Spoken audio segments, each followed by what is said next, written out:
A few moments later.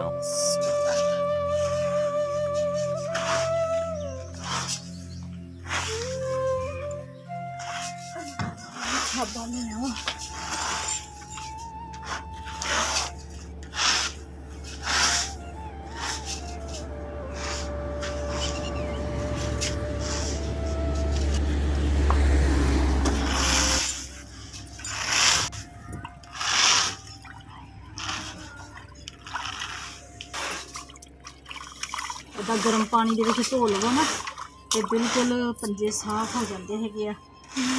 ਬਿਸਮਿਲ੍ਲਾ।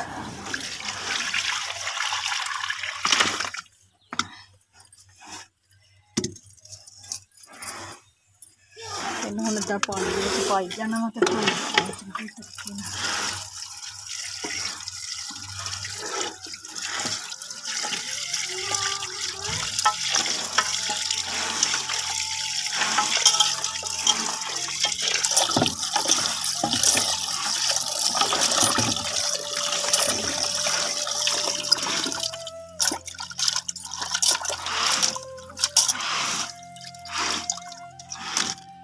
तकरीबन 4-5 वारी ना पानी पा के ना साफ इन्हू धोना है।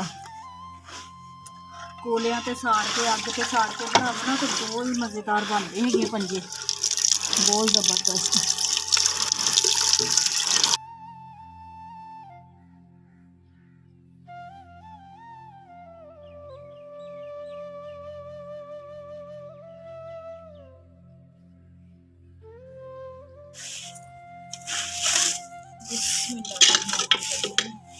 हाँ जी, तकरीबन 7-8 बारी मैं पानी पा के ना धो लिया सीगा ते पहला गर्म पानी दे विच धोती सी। हाँ जी, यह साडा अदरक, लसन, हरी मिर्चा ते टमाटर ते अपने बड़ी इलायची ते दालचीनी का टुकड़ा, 4 लौंग, ये सारा कुछ मैं थल्लों पा के ले सी। बिस्मिल्लाहिर्रहमानिर्रहीम। इलायची नहीं, बड़ी इलायची।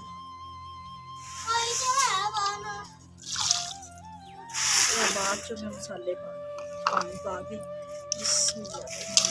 प्लेट भर के प्याज़ा की पा ली है। प्याज़ा के नाल ना फिर यखनी सोहनी गाढ़ी गाढ़ी बन।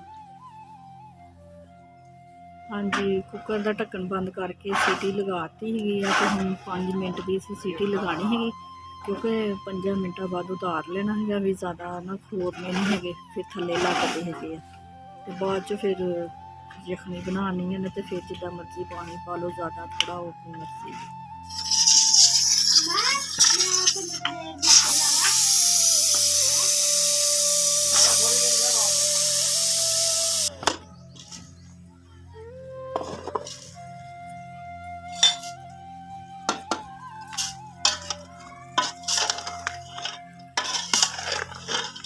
हाँ जी, आ देखो पंजे बिल्कुल खड़े खड़े है ना। तो हूँ आप पानी है वा ना वो हूँ सुका लेना। जो पानी सुक जाना तो फिर अस घे पाना तो फिर लानी है भुनने।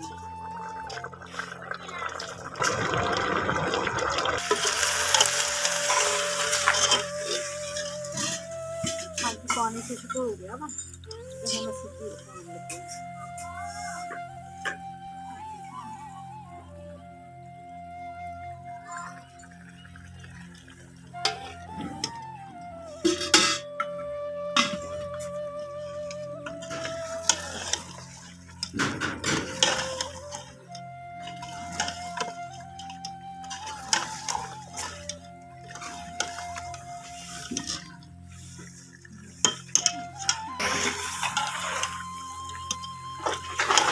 हाँ जी, ये देखो माशाल्लाह साढ़े पंजे बहुत अच्छे तरीके हो जाए।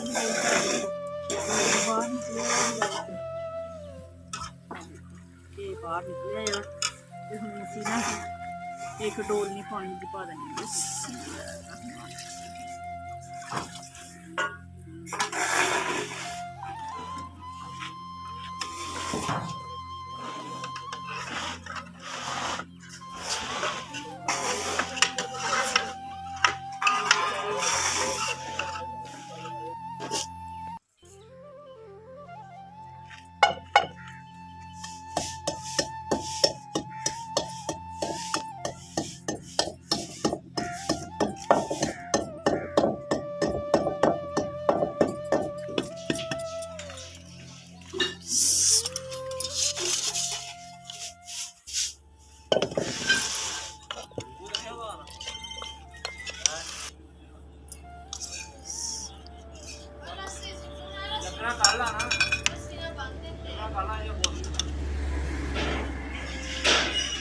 ਹਾਂਜੀ ਅੱਲਾ ਖੈਰ ਕਰੇ ਜੀ। ਹੁਣ ਸਾਡਾ ਹਾਂਡੀ ਰੋਟੀ ਹੋ ਗਿਆ ਹੈਗਾ ਵਾ। ਮੈਂ ਉੱਪਰ ਕਣਕ ਸਾਫ਼ ਕਰਨ ਲੱਗ ਪਈ ਸੀਗੀ। ਕਣਕ ਸਾਫ਼ ਕਰਕੇ ਹੁਣ ਆਈ ਤੇ ਭੁੱਖ ਬਹੁਤ ਜ਼ਿਆਦਾ ਲੱਗੀ ਹੋਈ ਆ। ਬੱਚੇ ਨੇ ਵੀ ਰੋਟੀ ਖਾ ਲਈ, ਮੇਰੇ ਮੀਆਂ ਜੀ ਨੇ ਵੀ ਰੋਟੀ ਖਾ ਲਈ ਹੈਗੀ ਆ। ਠੀਕ ਆ ਜੀ। ਤੇ ਹੁਣ ਮੈਂ ਰੋਟੀ ਖਾਣ ਲੱਗੀ ਸੀ ਤੇ ਮੈਂ ਕਿਹਾ ਚਲੋ ਆਪਣੇ ਭੈਣ ਭਰਾ ਨੂੰ ਹੁਣ ਅੱਲਾ ਹਾਫਿਜ਼ ਕਹਿ ਦੇਵਾਂ।